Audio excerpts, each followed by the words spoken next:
Okay, let me put my phone down here. Wow. Perfect. All right, so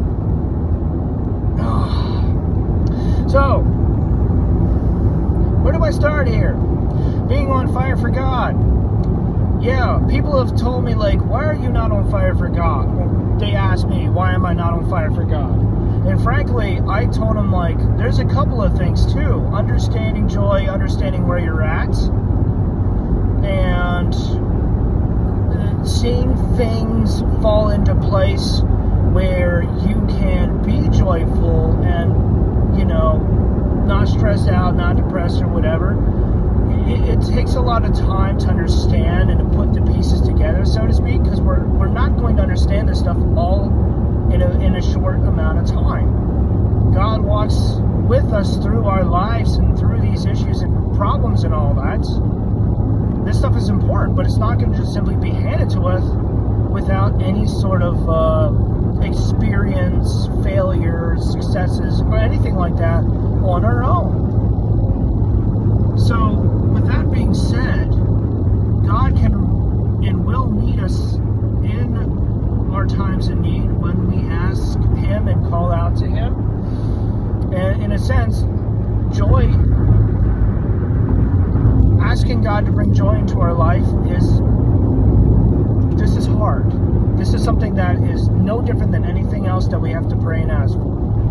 The only real problem there is being a military veteran, depression, 2 deployments, seeing things in shades of gray, not black or white where it's clear. You know, the color, seeing things black and white. Yeah, seeing things in gray is hard. It's something that every veteran after the second deployment seems to struggle with. And there's others who can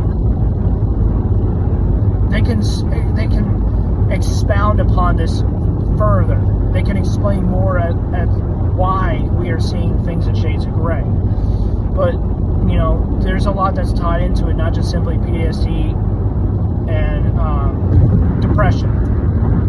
Our joy is affected and in some cases stolen from us. So, being on fire for the Lord, there's something else that came to me a couple minutes ago that I wanted to talk about. And that is, it could effectively be what we think is healthy and is like, this is who we were before. I want to get back to that level. It may actually not be healthy. That standard, that level may not be good to go back to. But it remains to be like a highlight of some kind, like, this is the standard that I need to get back to. Where that is not biblical, that is not scriptural in any way, shape, or form. Partly because our joy, our excitement, all of that is rolled together. Everything that is a part of that is rolled together, whereas when you are on fire for the Lord and you're passionate, there is love, there is joy, there's a lot more that shows, you know, care and concern, wanting to see other people succeed, wanting the best for others.